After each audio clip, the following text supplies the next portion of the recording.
While on the campaign to find the best body and groin groomers, I finally got the opportunity to pick up one of these Manspot Groin and body groomers. Looks very much like one of these, doesn't it, from Manscaped? However, that's for another review. I'm going to do a versus between these two trimmers in the very near future. In this video, I'll cover the features, the design, the pros and cons of how I view them based on my experience. I'll also do a demo trim. I'm going to trim my chest, half of my chest and half of one of my underarms, just so you guys get to see how it performs. I have also used it a good few times on the more sensitive areas. Obviously I can't video that, but I will cover some of that and give you some feedback on it. Currently in the USA, this costs around about $40 on Amazon, so that's a fair price for one of these type of trimmers. On the Manspot website, it costs around about $50, and apparently you can get a 10% discount. I think it's $55 on the Manspot website. Get a 10% discount, so the real deal is kind of on Amazon at the moment. So the features and design, I quite like the matte finish on this. It's covered in a matte kind of a non-slip finish, so that's going to be useful if you use this in the shower. Now, I've never used it in the shower, and I won't be using it in the shower, but that's kind of useful. But one thing to keep in mind is that this port on the back, at the bottom of it, this power cord port, this doesn't have anything covering it up, so we'd have to be careful of that when we're using it in the shower or cleaning it, to make sure water doesn't get inside it, even though Manspot says that it is waterproof. I quite like the shape of it. It kind of arches in towards the tip there, and it gives a nice firm hold. I like this kind of design, similar to the Manscaped trimmers, because this type of design helps to kind of cut hair in more trickier areas and kind of scoop upwards, if that makes sense. The blade on this is much like the Manscaped trimmers, where we get this white section as the second, the inner blade, and that is ceramic. And these ceramic blades are supposed to help the blades to remain cooler, plus reduce nicks. This isn't going to reduce nicks completely. We still can get nicks or cuts, so we still have to be cautious when we're using it. But these type of ceramic sections help to reduce that. Let's take a closer look at the blade. This blade area is quite wide compared to some other body groomers. Let's use the Manscaped for example.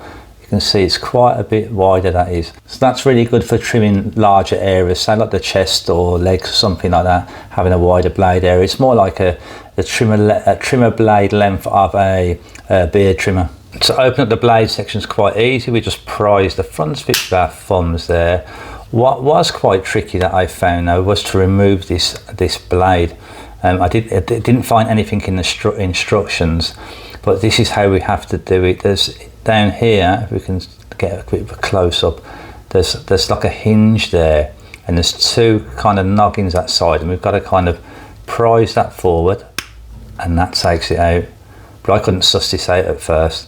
And then inside there, there's two slots there where we slide this back in.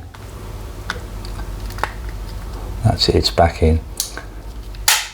Let's get a closer look at these combs that we get with it. We get two of these clip-on combs. One is a 1.5mm, as you'll see there, and the other is a 3mm. These are fairly easy to clip on. We just hook that over the top there, and if you look there, there's kind of two notches there at the side, and these have to match. There's a couple of noggins on the side there, and they have to match.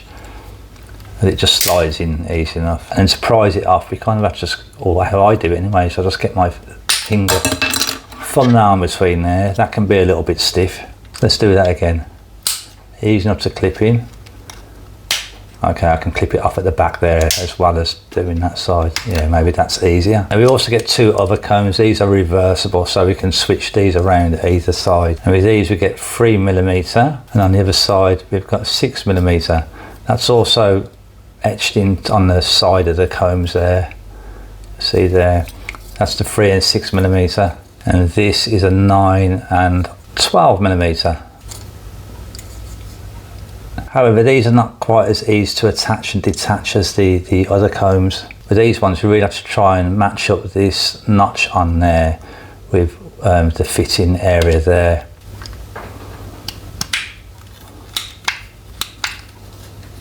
Okay, that went on easy enough. Let's pop that off and do the other side. So I'm trying to line them up there first. Okay, easy enough. I guess I've done that a fair few times, which has made it easier. I ran into quite an issue when removing this blade. What happened was I switched it on to check the travel lock, and it just suddenly started rattling. The top of it was rattling the blade, so I switched it off, checked inside, and I ended up with this with the blades. The blades have completely come apart. Now these can be fitted together, not easy at all. I've really tried to fit them together. Fortunately, because I had the other Manspot trimmer, the one that has the light on it, I was able to take the blade off that. You'll see the blade's been taken off it, so I replaced it on there. Otherwise, I'd have been buggered. I wouldn't have been able to have it working. And like I said, that could be fitted back together. It's really tricky. I've looked online. I've also looked online to see if other people have had the issue. I thought, well, is this a common problem? It doesn't seem to be a common problem because nothing is mentioned about it. It's an issue that I had. But I possibly had that issue because I was making sure that I took this blade off properly. You know, usually it sits like that. Now I took it off properly right from when I purchased this. So that meant that I had to, you know, my fingers got within this area. That may have caused a problem. But if you purchase this and you don't never take that off for the first 3 or 6 months, you're not going to run into that issue until much later on, if you do run into that issue. I'm not sure where we stand with warranties with Manspot, because I've looked on their website. There's no set warranty with them. They have a page for the warranty, but it's kind of strange. It's not like a warranty period. But that does not mean that if I tried to contact them, they would not send me a replacement blade. Maybe they would, but at the moment I don't need it. I've got that one off the Manspot trimmer with a light, so I'm okay to go still with this video. We don't get a spotlight on this trimmer. The spotlight, I'll show you what I mean. This is the Manscaped.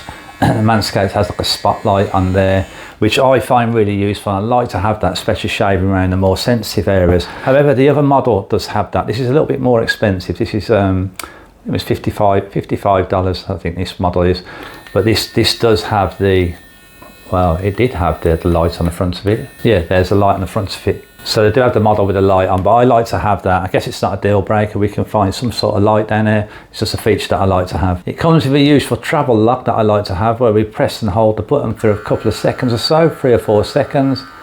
And then the travel lock activates. Then we hold the button again for a few seconds, and then it reactivates the trimmer. While on the subject of indicator lights, this has 3 segmented lights on it, so once we get down to 1 light, then we know that it's going to be nearly time to recharge it. But that one light will start to flash, so it gives us warning. And when we put it on charge, these lights will flash until it's fully charged. When it's fully charged, all 3 of these lights will be lit up. It takes about 2.5 hours to fully charge it, and we get 90 minutes runtime. 90 minutes runtime it's not too bad. That's kind of fair. Some trimmers might be around about 60 minutes. There's some, what are they called now? The multi-groomers. Yeah, the multi-groomers can give us up to 5 hours, but 90 minutes, that should get plenty of body grooming done. I've used it for about 30 minutes or so far, and we've got 2 segments left, so yeah, that could be say another 60 minutes is my guess, and 1 segment used could have been 30 minutes. A thing that guys like to have these days is a USB type cord. This is a USB type cord that fits into the bottom easy enough. This cord is very short. I do like to have a longer cord, so I would use a different cord with this. And as I mentioned, this is not covered, so any use of using this in water or clean it at all, just be cautious of this the port there. I'm not going to do a cleaning demo with this, but it'll be pretty straightforward. All we'll have to do is pop open this blade area there. We get a little brush with it, and we'll have to give the blade area there the brush off. Actually, I'm cleaning some dust or brush off there. Dust or brush, dust or hair. And inside here, we'd have to be cautious inside here of getting this wet. I would not get it wet at all. What I would do is just brush it out and give that a good blowout. Give that a good blowout and just get what debris I can outside from inside there out. And if I was going to wet clean it, all I would do is wet the blade area, put a bit of antibacterial soap in there, give it a clean, rinse that off and then dry it off. Rather than dunking the whole trimmer head into water, I prefer to do that with this trimmer. I don't kind of trust it. And Manspot states to give the body a clean, just get a damp cloth and just wipe it over. That kind of makes sense to me, and that would suffice. Something I'd like to notice, the power button just on the top there. I just wonder if some people at times whilst using it, because the thumb kind of goes over that area when I'm using it. I just wonder if that could be accidentally activated. I mean, it's no big issue, is it? It just gets switched off and we switch it back on. But I haven't run into that issue yet, but there's the potential for that, as the button is only just there where our thumb will sit. That just about covers it for the features and design. Now before I do a quick demo trim, I'll share with you how it went with the trimming in the more sensitive areas. Now using the 3mm comb, I use that at first just to trim the pubic area and the family jewels, just to trim it down, and that worked really well. That was pretty quick and it worked really well. And in between the groin area and the legs, that was really good because of how the kind of shape of this, that's pretty similar to with the Manscaped. I really like that, where it's quite a small head, and the shape of it gets in that area nicely. Now when I switched to just the blade area, not on the pubic area but on the family jewels, I had trouble there, and I got a few nicks, and I got one nick was pretty nasty. I was like, no, that's it. I just completely quit with it then. But that's okay. So I know this is fine for using to trim with the smallest comb on there. We could use the 1.5mm comb and keep a very short length and not risk any nicks or cuts. But I did find a better trimming and shaving tool for the family jewels area, and that's this Braun one there. I've already videoed and reviewed that on the website Shave Advisor, so I'm not going to go into that. This one was more safer, no nicks or cuts at all on that area. Okay, so just grab myself a mirror and get some trimming done. Now I'm going to start with a 3mm comb before using without the comb and just the bare blade, so we can just see how well the combs work, if these are sharp at all, or let's just see how it goes anyway. But I'm only going to cover the left hand side. That'll be enough for doing a demo.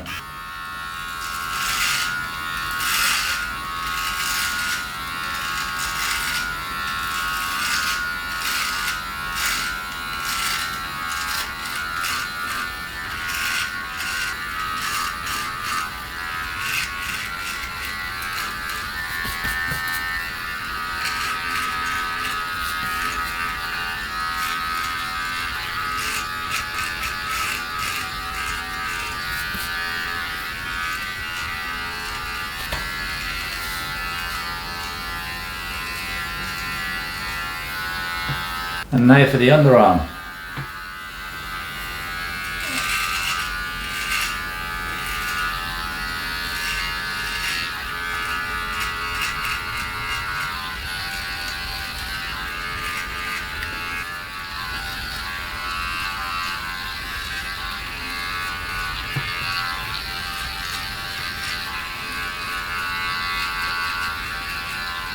That's the armpit done. Looks like the trimming with the comb, the 3mm comb, went pretty well. I got no irritation from it, didn't get any of these poking into the skin at all or anything. It was comfortable. Now about a comb and such, just the blade.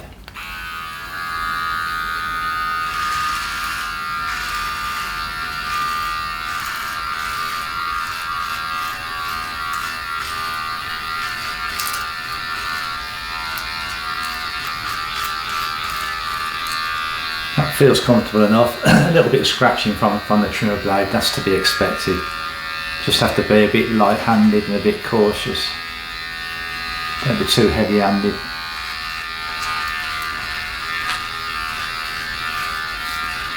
For demo purpose, I reckon that's pretty done. Yeah, that's nicely trimmed. There's like a stubble there, that's expected. It's not going to be shaver close. Now the armpits or the underarm.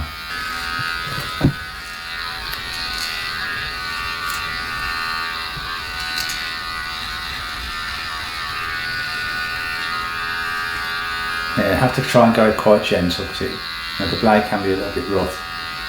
It's getting there, isn't it? It's removing the hair easily enough. That's it, more or less about done, I think.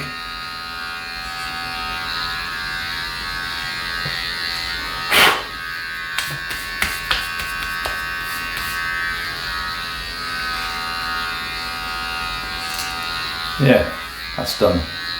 So there's the finish. Pretty decent, a nice trim. Okay, well, job done. What do we reckon, guys? I reckon it went okay. Yeah, it was pretty quick, comfortable to use. Doing a trim with a comb plus a trim without the comb. So the bottom line is it's a decent body groom or body trimmer used with a comb and without a comb on other parts of the body apart from the family jewels. Now, as you saw there, I had an issue with the blade. Most people don't seem to have that. I possibly could get that replaced. Yeah, but that was an issue. So I think that just about covers it. What I'm going to do next is compare these two trimmers, the Manscaped obvious competitors with the Manspot. You know, the Manscaped was the first one that came along, wasn't it? These the Manspot and a few others are, you know, sort of copies in a way now that are priced up much cheaper. Don't forget as well that I have a review for this and all other reviews from my website shavingadvisor.com. Then the reviews there are more in depth and give other information plus clips of videos, and that's very useful. But links to that review and other reviews will be in the description below. And I'm going to check if I've got any leftover hairs lingering around that I need to trim off. Thanks for watching, guys. Have a great day.